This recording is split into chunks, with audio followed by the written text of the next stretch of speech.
Hi friends, vlog four മിനുവിൻ്റെ പുതിയൊരു വീഡിയോയിലേക്ക് എല്ലാവർക്കും സ്വാഗതം. അപ്പോൾ നമുക്കിന്ന് കോളിഫ്ലവറും ഉരുളൻകിഴങ്ങും ഒക്കെ വെച്ച് നല്ലൊരു ടേസ്റ്റി ആയിട്ടുള്ള ഒരു കറി ഉണ്ടാക്കാം. അപ്പോൾ അതിനായിട്ട് ഞാനിവിടെ ഒരു കോളിഫ്ലവർ എടുത്തിട്ടുണ്ട് കേട്ടോ.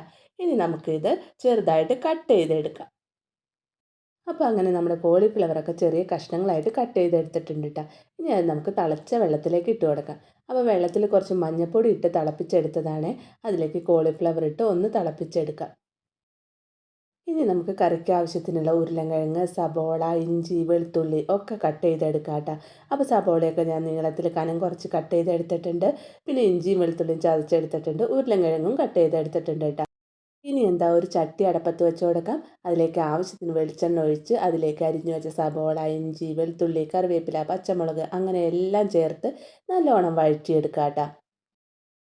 അപ്പോൾ സബോളയൊക്കെ പെട്ടെന്ന് വാടി കിട്ടാൻ വേണ്ടിയിട്ട് അതിലേക്ക് കുറച്ച് ഉപ്പും കൂടി ചേർത്ത് കൊടുക്കാം.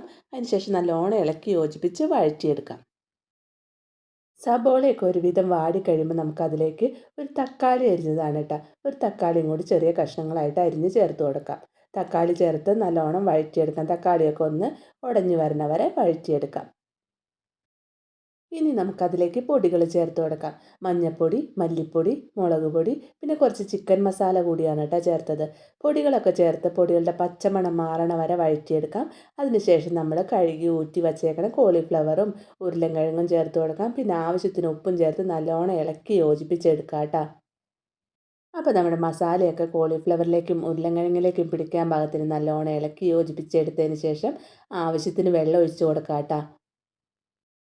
ഇനി നമുക്ക് മൂടി വെച്ച് വേവിച്ചെടുക്കാം. നമ്മുടെ കോളിഫ്ലവറും ഉരുളൻകിഴങ്ങും ഒക്കെ ഒന്ന് നല്ലോണം വെന്ത് കിട്ടണ വരെ മൂടി വെച്ച് വേവിച്ചെടുക്കാം. അപ്പോൾ നമ്മുടെ കറിയൊക്കെ ഇവിടെ നല്ലോണം തിളച്ച് കോളിഫ്ലവറും ഉരുളൻകിഴങ്ങും ഒക്കെ നല്ലോണം വെന്ത് കിട്ടിയിട്ടുണ്ട് കേട്ടോ. പിന്നെ എന്താ, എൻ്റെ വീഡിയോ ഒക്കെ കണ്ട് നിങ്ങൾക്ക് ഇഷ്ടപ്പെടുകയാണെങ്കിൽ ലൈക്ക് ചെയ്യണം, ഷെയർ ചെയ്യണം, സബ്സ്ക്രൈബ് ചെയ്യണം.